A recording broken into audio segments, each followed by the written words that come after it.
اسلام کیا بتاتا ہے؟ غزوہ بدر میں جناب عمر فرماتے ہیں، جناب ابو عبیدہ ابن جراح رضی اللہ تعالیٰ عنہ فرماتے ہیں، اور یہاں تک کہ کریمہ کا علیہ السلام کے غلاموں جناب مسلم بن عمیر فرماتے ہیں، بس ان تین باتوں کی ذہن میں، تین یاروں کی نا بات ذہن میں رکھ لو، فرمایا دو تو جنہیں مصطفیٰ کریم جان رحمت نے جنتی ہونے کا شرف دیا ہے۔ کیا فرمایا؟ عمر فی الجنہ، عمر فی الجنہ، ابو عبیدہ ابن جراح فی الجنہ۔ فرمایا یہ میرے دو صحابہ عشرہ مبشرہ کے ہیں، مصعب بن عمیر بھی جنتی ہیں۔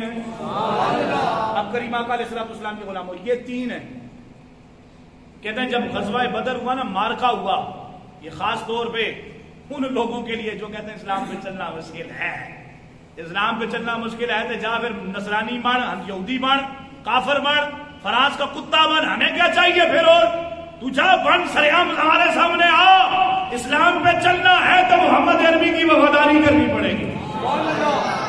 اب جناب ابو عبیدہ ابن جراح رضی اللہ عنہ فرماتے ہیں جب مارکا شروع ہوا نا تو خدا کی کرنی امتحان کی سخت منزل آ گئی، امتحان کی سخت منزل آ گئی۔ اے ابو عبیدہ کیا منزل آ گئی؟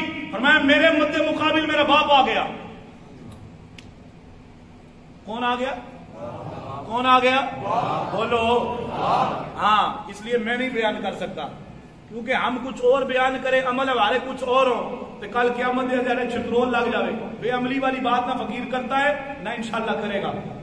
اس لیے ہم نے تو باپوں کو بچایا، بھائیوں کو بچایا، مامیوں کو بچایا، چاچوں کو بچایا۔ اسلام یہ نہیں بچاتا، اسلام کہتا ہے اسلام کو بچاؤ، اللہ رسول کی رضا۔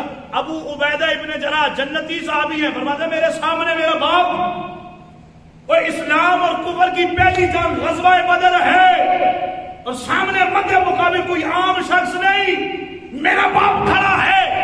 ایک لمحہ بھی نہیں سوچا کہ یہ میرا باپ ہے، یقین آج میں نے فیصلہ کر لیا، اسلام میں جب میں داخل ہو چکا تو میں نے باپ کو نہیں دیکھنا ہے، میں نے اللہ رسول کی رضا کو دیکھنا ہے۔